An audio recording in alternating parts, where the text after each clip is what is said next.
A continuación, tributación de hoy. Clasificación A. Apto para todo público. Las opiniones vertidas en este espacio por la producción y dirección del programa son de exclusiva responsabilidad de sus autores y de quienes intervienen en ellos. Telesucesos Canal 29 UHF presenta Tributación de hoy, un programa destinado para los ciudadanos en su entorno fiscal para el Ecuador, con la conducción de la doctora Cristina Trujillo. Tributación de hoy. Tributación de hoy, un programa diferente donde abordaremos temas relacionados con el ámbito tributario, financiero, laboral, pero sobre todo la importante presencia de entrevistados que nos ayudarán a comprender nuestra legislación. En esta noche, para arrancar súper bien el 2025, vamos a hablar con Marinés de Vargas, una invitada súper especial que siempre nos acompaña para darnos esos tips, esas recomendaciones para arrancar súper bien este año fiscal 2025 en materia laboral. Muy buenas noches, Marinés, qué gusto tenerte con nosotros, y en esta ocasión pues siempre es bueno comenzar con estas, yo digo, normas, con estos tips, con estas recomendaciones en el ámbito laboral. Siempre es un ámbito, yo digo, delicado, en donde tiene que haber un excelente entendimiento de la norma laboral que rige al patrono empleado. ¿Cómo estás, Marinés? Muy buenas noches. Bienvenido a tu programa Tributación de hoy. Buenas noches con todos. Gracias, Cris, por tu invitación. Para mí siempre es un honor y un privilegio poder estar aquí en este programa tan importante contigo, compartiendo estos temas tan importantes en el aspecto también laboral. Qué lindo, Marinés. Y vamos a arrancar hablando de cuáles serían las primeras recomendaciones que un patrono tiene que hacerse, llámese persona natural o jurídica, al inicio del año. ¿Qué es lo que primero debería revisar? Vamos a hablar de empleados actuales, para nuevas contrataciones. ¿Qué es lo fundamental para decir, este es lo primero que yo voy a tener como punto de revisión al iniciar un ejercicio fiscal? Mira, sí, Cris, gracias. Es importante conocer, siempre que nosotros tenemos agentes de control que nos van a estar revisando, especialmente en el aspecto laboral, tenemos varios. Empezando por el Ministerio de Trabajo, el SRI, el IES. Entonces nosotros, ¿qué es lo primero que debemos hacer? Ver que tengamos toda la documentación del trabajador en orden. Quiere decir un file, una carpeta, un registro. ¿Cómo las empresas deben organizarse ese archivo? Yo le voy a poner archivo. ¿Con qué documentos básicos? ¿Qué debería tener un archivo laboral? Mira, Cris, lo primero que deberíamos tener es la hoja de vida del trabajador, ¿sí? Para nosotros saber cuál es el perfil al que se está contratando a esta persona, ¿sí? Y si es trabajador antiguo, igual deberíamos tener. Segundo, debería tener una fichita ya actualizada con información que nos interesa como compañía, en la cual deberíamos preguntar, por ejemplo, el estado civil. ¿Por qué? Porque es importante, estamos a puertas ya de hacer un pago de utilidades. Entonces, si yo tengo un trabajador, lleno la ficha, sé que él me dice, le pongo estado civil, casado o soltero, y si o en unión de hecho, y me dice que sí, entonces lo primero que yo voy a hacer es también solicitarle toda la documentación que tenga que ver con cargas familiares. Y hay que tener mucho cuidado, Marinés, y ahí el tema de que ese archivo laboral vaya también de la mano con la Ley de Protección de Datos Personales, porque lógicamente los datos que se obtienen del trabajador son datos que se deben cuidar, y hoy tenemos un marco regulatorio muy importante como es esta Ley de Protección de Datos Personales. Correcto, Cris, justamente ahora en todos los contratos nosotros ya deberíamos incluir la cláusula de protección de datos personales, y en la misma la autorización de los trabajadores para nosotros tener este adecuado manejo. Para mis trabajadores antiguos, como recordemos que esta no es una norma muy antigua, yo debería tener los adendums que yo haga en relación a la protección de datos personales, al manejo de los datos del trabajador, y en los mismos también la autorización. Qué interesante, porque mira, como tú estamos hablando de un ámbito laboral, pero que se une con otra normativa muy importante como es la Ley de Protección de Datos Personales, porque los datos de nuestros trabajadores son datos privilegiados, datos que deben estar cuidados, datos que deben estar protegidos. Estamos ya a las puertas y tú acabas de decir, en este file laboral, ¿qué debemos tener? ¿El contrato de trabajo? Perfecto, entonces una vez que tenemos ya nosotros esta ficha, estos datos, debo proceder al contrato de trabajo al cual yo ya haya llegado al acuerdo previamente con el empleador. Cualquier tipo de trabajo, recordemos que lo idóneo para no tener contingencias es tener contratos de trabajo, no dejarnos engañar o tentar a veces por esta figura de supuestos honorarios o figura civil que me genera contingencia. Así Entonces, es. cuando tú hablas, sí, perfecto, voy a tener, ya tengo los datos del trabajador, voy a tener el contrato de trabajo Que nosotros podemos tener nuestro contrato con los términos de la compañía y a la par voy a tener que hacer las dos cosas, que es registrar al trabajador en el ministerio, es decir, voy a tener que imprimir luego este extracto y adicionalmente de la parte, diría yo, vamos a tener también el aviso de entrada del trabajador. ¿Sí? Que son los documentos, yo digo, de enganche, los documentos Esenciales. de pertenencia esenciales del vínculo entre patrono y empleado. Luego, ¿qué más se debe tener generalmente? Qué sé yo, diplomas, cursos, porque hay que tener el historial del trabajador, incluso para los temas remunerativos, ascensos. Es muy importante esta parte también. Sí, correcto. Luego de que ya tengamos también la documentación legal como cargas familiares, es importante nosotros tener un control de todo lo que son capacitaciones. Si nosotros tenemos nuestra carpetita, una para información personal, deberíamos también tener también otra para el área de todo lo que son capacitaciones. Recordemos que la capacitación es un ganar-ganar, tanto del empleador como del trabajador. Entonces, de tener todo lo que tiene que ver con las capacitaciones que se hace al trabajador, tanto en su propia área como general de la compañía, sí, como todas estas de los dictadas para integración del propio personal, así como técnicas en diferente área. Luego que yo tengo una carpeta de trabajo, ¿cuáles son los reglamentos internos que debe tener una empresa? Porque ya estamos ahorita hablando de el empleado, su carpeta, su FAI, su control, gestión de recursos humanos, la nómina operativa. Pero también tenemos obligaciones como patrono que están en el Código del Trabajo. ¿Qué reglamentos debe tener la empresa para acompañar esa relación laboral? Mira, Cris, yo digo que los esenciales o básicos que debemos tener, uno es el reglamento interno. Si bien la norma nos dice de más de 10 trabajadores, es decir, 11, lo recomendable es desde el primer trabajador, porque esto me va a ayudar con el empleador a tener una adecuada relación y también que el trabajador conozca cuáles son sus derechos, también cuáles son sus obligaciones, provisiones y sus sanciones para que no le coja de nuevo. Luego deberíamos tener nuestro reglamento de seguridad y salud ocupacional. Recordemos que este se lo tiene que actualizar cada 2 años. Y este es el inicio de todo nuestro plan de seguridad, que cada año nosotros tenemos que ir cumpliendo en lo que tiene que ver con el ministerio. Muy importante. Entonces, para tener los reglamentos, ¿se necesita algún requisito, número de empleados o lo tenemos normalmente? Sí, Cris, los dos, si es que no son aprobados por el Ministerio de Trabajo, prácticamente son letra muerta. Así es. Entonces, ¿qué quiere decir? Que yo previamente debo cumplir con el requisito de aprobación. En los dos casos ya son más de 10 trabajadores. Sin embargo, en lo que es seguridad ocupacional hay que tener también cuidado que cuando yo tenga de 1 a 10 trabajadores va a ser un plan de seguridad, un plan mínimo de seguridad, que también tiene que ser aprobado con el ministerio. Menos de 10 trabajadores, un plan mínimo de seguridad, más de 10 trabajadores, el reglamento. Es correcto, Cris. Muy interesante, muy interesante. El uno lo vas a actualizar, tú lo acabas de decir, cada 2 años. ¿Quiénes actualizan? ¿Quiénes son los encargados de actualizar o hacer estos reglamentos? Mira, primeramente es el empleador, pero debe existir una persona técnica que tenga los conocimientos, sí, para la actualización, es decir, un técnico en seguridad y salud ocupacional, tanto para la elaboración como para la posterior actualización. El peor error que puede cometer una empresa es hacer un copy-paste. Así que es. a veces dice, oye, ¿tienes reglamento de seguridad Pásame. y salud ocupacional? Pásame. Bárbaro. Y resulta que yo soy un empleador mediano con riesgo bajo y yo ya me puse que en el copy-paste que son un empleador mediano de riesgo alto, de riesgo mediano, y me compliqué. Porque luego voy a tener que cada año cumplir con ciertos requisitos para saber que estoy bien y a lo mejor voy a tener que invertir en dinero que no tenía que haber hecho. Era un mediano y me copié de un grande y resulta que me estoy poniendo yo mismo una camisa de fuerza por no haber hecho mi trabajo. Exactamente. Entonces, mira, el reglamento interno a lo mejor puede ser más sencillo en el sentido que puede ser un estándar y se va pegando a las necesidades de la empresa, pero el otro es seguridad ocupacional, que vas a tener ciertos requisitos más. Marinés, ¿nosotros estamos obligados o no a contratar personal con discapacidad?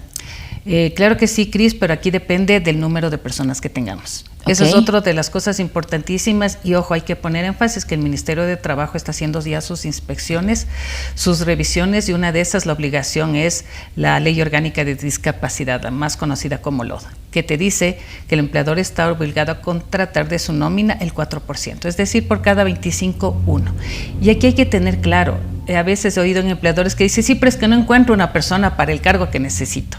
Y luego vienen las multas. Entonces aquí nosotros tenemos que ser como empleadores más flexibles, ¿sí? Y tratar nosotros de adaptar a la persona con discapacidad, porque las multas pueden llegar a ser 10 salarios básicos, la multa, ¿sí? 470 en este caso, 4.700, desde que el Ministerio de Trabajo me revisa hasta que yo contrate. Es decir, si te demoras el mes, ¿no es cierto?, pagaste los 470, si te demoraste 10 meses, 4.700. ¿Cuál es el objeto de esta norma? Y que ha cambiado es integrar a las personas con discapacidad, porque antes, bueno, yo pagaba la multa, era fija y listo, ya a la siguiente revisión volví a pagar la multa. Pero la idea es contratar, dar cavidad a estas personas, sí, y de paso cumplir con la normativa laboral. Y también recordemos que es importante, tú que eres la experta tributaria, para lo que tiene también que ver con el beneficio de la deducción especial por discapacidad. Que se encuentra en el artículo 10, número 9 de la ley tributaria, que usted tiene un beneficio del 150%, pero no es sobre todos los trabajadores, sobre el exceso de la contratación. Así es, Cris, es correcto. Es siempre para aquellas personas que no contraté obligatoriamente, es decir, sobre este excedente. Me parece tan interesante, Marinés, porque son cosas que tenemos que hacerlas, debemos hacerlas, y que a la larga lo que va a traer es un beneficio mutuo para el trabajador y para el patrono. Hemos hablado de la carpeta, del file laboral, o que la carpeta del trabajador, de los reglamentos, de la obligación de contratar personal con discapacidad. Hablemos de los contratos de trabajo, porque eso es un tema, Marinés, también interesante para hablar, como estas recomendaciones del 2025, que a veces no sabemos qué tipos de contratos laborales tenemos, y queremos sabernos, lo que tú dijiste al inicio, irnos por la más fácil y la más riesgosa. Tengo un empleado con jornada de trabajo, con una que va a trabajar dentro de la empresa, y le trato de poner honorarios profesionales, lo cual no es correcto. Pero ahí viene la pregunta, ¿qué tipos de contratos? Así súper rapidito, como para que si María, Mónica, Juan, Ignacio, el emprendedor, el microempresario, la gran empresa nos está escuchando en esta noche, diga, he tenido una opción y no hacer lo que no debo hacer. Correcto. Mira, Cris, aquí básicamente yo debo saber cuáles son las necesidades y requerimientos del empleador. Si es que el empleador me dice, sí, mira, quiero una persona de aquí ya para futuro que vaya formando carrera, pues yo le recomendaría un contrato indefinido con el periodo de prueba de 90 días. Indispensable que sea expreso, porque no se encuentra entendido. Luego, ahora si tú dices, mira, es que yo recién estoy emprendiendo, bueno, yo me iría, como estás generando empleo, básicamente tendrías aquí dos contratitos que yo te diría. Uno, el especial emergente, que está vigente, ¿sí? Y que bien o mal le ayuda al empleador, que está, yo diría, diseñado para esas personas, esos emprendedores que están comenzando. Y el otro, el contrato productivo. Mira que los dos tienen vigencia de 1 año y renovable por 1 año más. El especial emergente es hasta 1 año, que quiere decir que durante ese año yo puedo darle por terminado si no es un trabajador adecuado. Si no es un trabajador adecuado. Y el otro sí tengo que considerar que es 1 año. Y cada uno tiene sus pequeñas condiciones. Entonces tenemos uno a plazo indefinido, otro que se llama especial emergente, otro contrato productivo.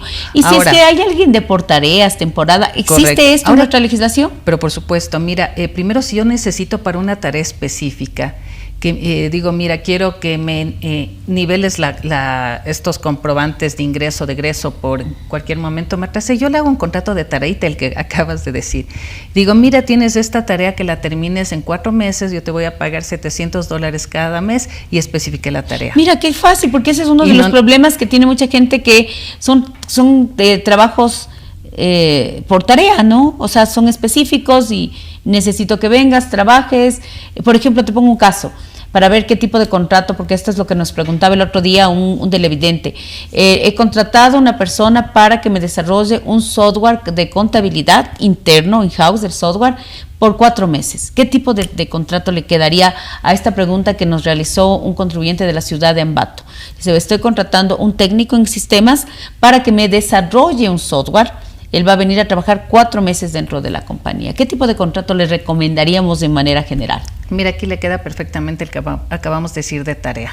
Ahora, si tú me dices, la empresa es una empresa que se dedica al desarrollo de software. No, mira la diferencia, ¿no? No. Si es que es una empresa que se dedica al desarrollo de software, yo podría utilizar el contrato por el obra o servicio determinado dentro del giro del negocio, porque mi giro es desarrollar software. Entonces, desarrolló el software específico para el que contraté para determinado cliente. No, se acabó. Esta es una compañía. Escúcheme, qué interesante lo que dice Marinés, que si es del giro del negocio, ¿cómo se llama ese contrato? Contrato de obra o servicio determinado dentro del giro del negocio. negocio, que más comúnmente le decimos el del giro del negocio. El del giro del negocio. Ahora, en este, que no es el caso, y No, que yo no es soy giro. una actividad comercializadora, productiva, lo que sea, entonces yo puedo hacer un contratito también de tarea. Interesante. Específico por el Mire, tiempo. nuestro código del trabajo, que prácticamente se divide tiene en un dos abanico. grandes contratos, el contrato individual, que ahí están este tipo de contratos, y el contrato colectivo. Nuestro código de trabajo le da alternativas para que usted no se meta en líos, para que usted no se meta en problemas, inventándose figuras, simulaciones que no son correctas. Así es, así es. Mira, Marina, es que interesante. Otra pregunta. ¿Tú crees que a veces se ha manipulado, no sé si es que esta es la pregunta adecuada, porque uno tiene que facturar o uno tiene que prestar sus servicios y cobrar, ¿no es cierto? Si son en relación de dependencia, pues en relación de dependencia, si son por facturas, en por facturas. Pero el otro día le escuchaba que un supuesto asesor tributario pues facturaba sus ingresos a través de terceras personas. Esto es incorrecto, ¿verdad? Es incorrecto, eso es una simulación y una defraudación. Así es. Desde incluso el mandato 8, ¿no es cierto?, te habla de la figura de simulación, cuando siendo relación laboral haces facturación. Imagínate ahora lo grave, cuando esa facturación ni siquiera me corresponde, o sea, no correspondiendo a mí lo hace otra persona. Entonces eso aparte es una defraudación con todas las sanciones que tienen, incluso de carácter penal. Sí, el otro día me comentaba que hay un supuesto asesor tributario que pues recomienda y que él mismo parece que lo hacía facturar a través de sus familiares. Terrible, ¿no? Eso no se debe hacer, por si acaso. Así es. El hecho a veces de esos ahorros que nosotros queremos hacer o por factura de terceros cuando me corresponde a mí, sea por la figura laboral o civil, lo que me está acarreando a lo largo es una contingencia enorme, tanto para mí como persona natural como para la empresa a la que le estoy prestando el servicio. Qué interesante. Siempre hacer las cosas como tienen que ser. Las cosas con transparencia, con ética, aprovechar de la ley laboral, de la ley tributaria, pero siempre en beneficio del trabajador, de la empresa, del Estado y no meterse en líos. Así es, Cris, porque mira, los juicios laborales en estos sentidos son tan duros que prácticamente cuando existen estas figuras y yo puedo probar, porque es fácil, como tú dices, todos los meses tengo el ingreso, todos los meses tengo el reembolso, más bien dicho, el ingreso del efectivo. Claro. Tengo Además, bancos, ponte a pensar que el fisco también debe revisar, así como el ministerio, de que tengas una vida productiva, una vida comercial y que no factures o que no generes ingresos o que no pagues impuestos, pues el fisco tiene que estar muy pendiente de eso. Y hay que tener ahí mucho cuidado. A veces pensamos que porque no nos ha tocado hasta ahora no lo va a hacer. Recordemos que el SRI controla también todo a través del sistema financiero. Así es. Miren el caso de una cliente, le notificaron porque tenía ingresos de dinero altos, pero resulta que ella era la persona que cambiaba, como tenía que ir a obra el dinero, entonces tuvo que luego justificar, decir que ella es la persona, claro, la mensajera que le mandan a cambiar y todo. Entonces imagínate ahora si yo también estoy un estilo de vida y que no tengas ingresos, eso también es muy preocupante. Que te llama la atención de que tengas un estilo de vida y no pagues impuestos, no tengas ingresos, preocupante. Qué interesante, Marina, siempre que estas recomendaciones que nosotros damos es para que la gente pueda saber que en este 2025 se puede utilizar el marco regulatorio, hacer las cosas bien, no caer en tentación de estas cosas que no son correctas. ¿Qué más les podrías recomendar? Porque hemos hecho como un recuento, ¿no?, de todas estas cosas positivas, también de las cosas que no se deben hacer. ¿Qué más nos podrías recomendar para arrancar con pie derecho este 2025? Mira, adicionalmente, también para los empleadores y los trabajadores. Vamos primero en lo que es trabajadores. Y empleador de la mano, en el levantamiento de información que estamos a puertas, ¿no es cierto?, para lo que son las utilidades, preguntarles a mis trabajadores si tengo a cargo personas con discapacidad, porque a veces yo desconozco que el empleador quiere saber y yo tampoco me estoy beneficiando, y resulta que cuando se hace eso ha habido trabajadores incluso que ya han accedido a la calificación como sustitutos. ¿Quién califica el tema de sustitutos? Es otra de las preguntas que siempre nos hacen. ¿Quién es el órgano que califica al contribuyente sustituto? Mira, en el caso de los sustitutos directos, sí que son los parientes dentro del 4º grado de consanguinidad, 2º de afinidad, cónyuge conviviente en unión de hecho, sí, que tienen a su cargo esta persona, ¿no es cierto?, con discapacidad, o los padres de los niños, niñas y adolescentes, es el Ministerio de Trabajo. Este grupo son sustitutos directos. Y en el caso de los sustitutos por solidaridad humana, es decir, los que no tienen ningún vínculo familiar ni de afinidad, pero yo me quiero hacer caso, es del MIES. Entonces, estos entes emiten el certificado de sustitución. O sea, que dura repitamos, 2 ¿cuáles años. son los dos entes? ¿El MIES? El MIES y el Ministerio de Trabajo. Ya. Ellos emiten la calificación, le entregan a la persona. Si es que es el trabajador, está ¿Cuánto tiempo obligado dura? de 2 años. 2 años. Está obligado a entregarle una copia, comunicarle a ese empleador que ha sido calificado. Y mira que ahí se están beneficiando también el trabajador, porque yo también voy a tener derecho a una deducción personal como trabajador, sea con discapacidad, en este ejemplo como sustituto, que es de 2 fracciones básicas desgravadas en función a una tablita progresiva de discapacidad. ¿Sí? Muy interesante. Entonces también yo me voy a beneficiar. Entonces es importante que yo también le pregunte a mi empleador. Y luego también recordemos, nosotros ahora justamente en el mes de enero teníamos que como empleadores entregar nuestra proyección de gastos personales. Ese es otro de las cosas interesantes. Ajá, indicando cuántas cargas tengo. 43 de la ley tributaria, artículo 104 del reglamento fiscal. No se me olvide, este mes de febrero fue un mes muy importante. Correcto, entonces, mire, es otra de las cosas importantes. Y para la deducción, ¿no es cierto?,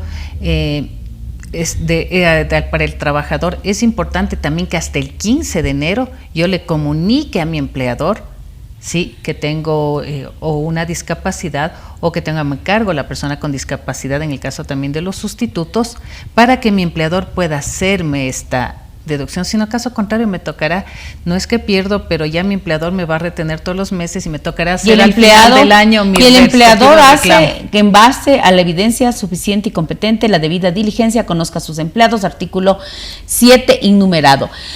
María Inés, qué hermoso es hablar contigo. Creo que hemos revisado todos los puntos de arranque en este 2025. Vamos a pedirte que mandes un cordial saludo y despedida a todas las personas que nos ven en esta noche y les recuerdes que hacer las cosas bien, revisar la ley laboral, la ley tributaria le hace bien a usted, a su empresa, a su empleado y al país. Sí, gracias, Cristina. Bueno, solamente recomendarles a todos, como dice Cris, que cumplan con la respectiva normativa. Recordemos que a veces estos pequeños ahorros, por no hacer las cosas bien, por no querer tener una relación de dependencia, que a lo mejor puede ser un poquito más cara, pero nos va a dar una tranquilidad enorme. Y cumplir con todos los requisitos para acogernos también a los respectivos beneficios que nos dan tanto la ley laboral como la ley tributaria. Así es, María Inés. Ha sido María Inés de Vargas, experta laboral, con ese lenguaje sencillo, pausado, metodológico, para que usted arranque este 2025 de la mejor manera posible. Y recuérdese que tributación, como nosotros en este programa tan importante, es un tema fundamental, pero somos un conjunto de programas que queremos no solo topar el tema tributario legal, sino también el laboral, el financiero, también temas que nos nutran como seres humanos. Así que en este arranque del 2025, hagamos que la tributación sea parte fundamental en nuestras actividades empresariales. Y nos volvemos a ver la próxima semana con su programa Tributación de Hoy. Muy buenas noches. Las opiniones vertidas en este espacio por la producción y dirección del programa son de exclusiva responsabilidad de sus autores y de quienes intervienen en ellos. Telesucesos Canal 29 UHF presentó Tributación de Hoy, un programa destinado para los ciudadanos en su entorno fiscal para el Ecuador, con la conducción de la doctora Cristina Trujillo. Tributación de Hoy.